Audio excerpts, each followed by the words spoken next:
अब एक चौंका देने वाली घटना की ओर, जिसने इतिहासकारों और इजरायलियों को हैरान कर दिया है और उस दर्दनाक ऐतिहासिक घटना के एक अधूरे अध्याय को पूरा कर दिया है। इजराइल ने 1948 की अल्टालिना जहाज को अपनी तटरेखा से 500 मीटर से अधिक पश्चिम में पूरी तरह सुरक्षित स्थिति में खोज लिया है। अल्टालिना जून 1948 में इजराइल पहुंची थी, जिसमें प्रवासी इरगुन मिलिशिया के सदस्य और स्वतंत्रता संग्राम के दौरान हथियार थे। उस समय के प्रधानमंत्री डेविड बेन गुरियन के आदेश पर उस पर हमला किया गया था और वो तट के पास डूब गई थी। उस टकराव में 16 इरगुन सदस्य और 3 आईडीएफ सैनिक मारे गए थे।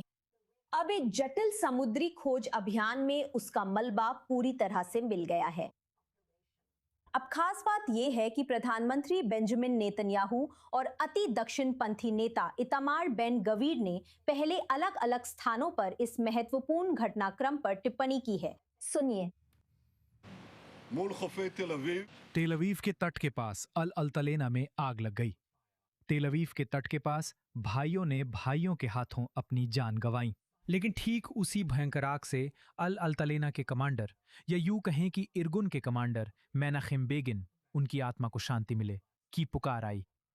वो पुकार थी गोलीबारी रोकने की, लड़ाई रोकने की, क्योंकि हम गृहयुद्ध की ओर नहीं जाएंगे।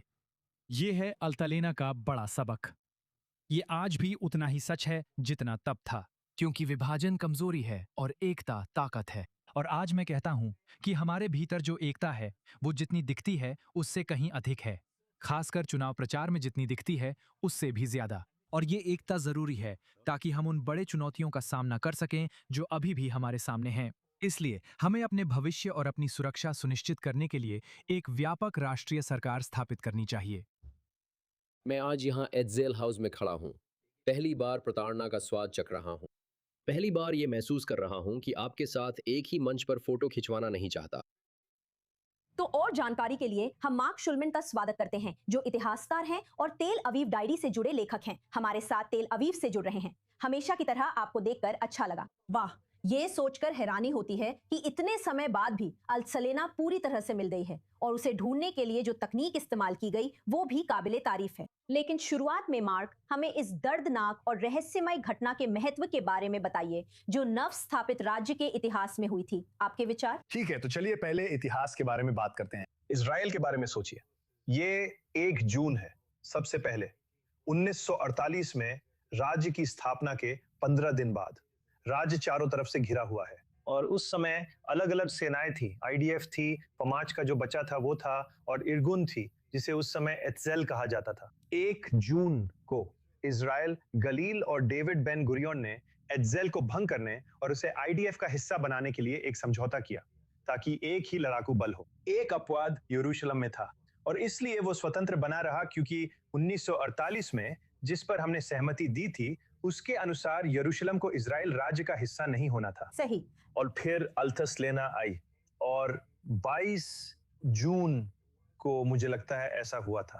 बेन गुरियन नहीं चाहते थे कि ये तेल अवीव में आए, क्योंकि उस समय हथियारों पर प्रतिबंध था और युद्ध विराम समझौते का एक हिस्सा ये था कि युद्ध विराम के दौरान हमें हथियार नहीं मिलेंगे। तो ये कफार विटकिन गया, जो नेतन्याह के ठीक उत्तर में है। वहां 2 दिनों तक सामान उतारा गया। जो लोग जहाज पर थे उनमें से बहुत से लोग उतर गए, साथ ही उनका बहुत सा गोला बारूद भी उतार लिया गया। हालांकि आईडीएफ ने मांग की कि सारा गोला बारूद आईडीएफ को सौंप दिया जाए, क्योंकि सिर्फ एक ही सेना है, यही उन्होंने कहा।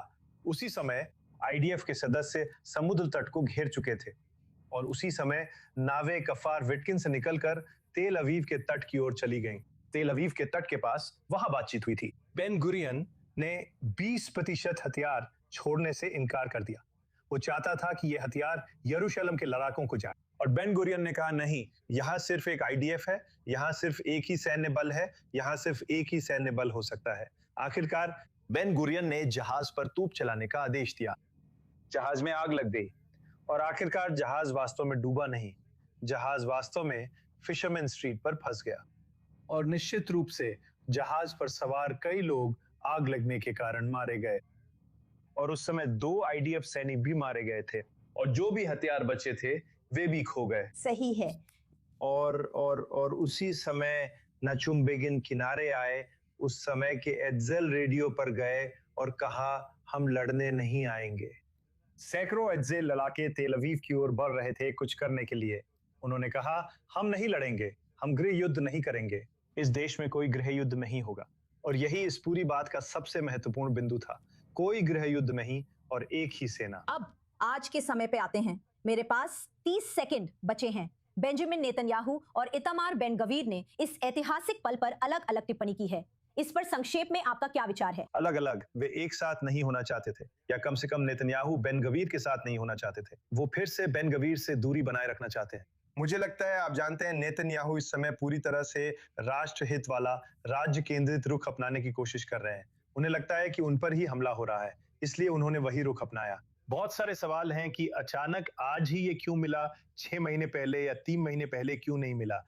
ये एक बिल्कुल अलग सवाल है। लेकिन ये साफ तौर पर नेतन्याहू और बेन गवीर दोनों के लिए एक बहुत अच्छा चुनावी मौका था। ये एक और भावनात्मक इसलिए- घटनाक्रम था। बिल्कुल, और निश्चित रूप से मार्क पुराने लिक्विड शिल्मन- लोगों के बीच, जिन्हें आप जानते हैं, वे अब भी इस जहाज के बारे में यहूदी इतिहास की सबसे महत्वपूर्ण घटना की तरह बात करते हैं, जो कि वो मार्क नहीं शिल्मन, थी, धन्यवाद। लेकिन नेटिक युग था। देख रहे हैं।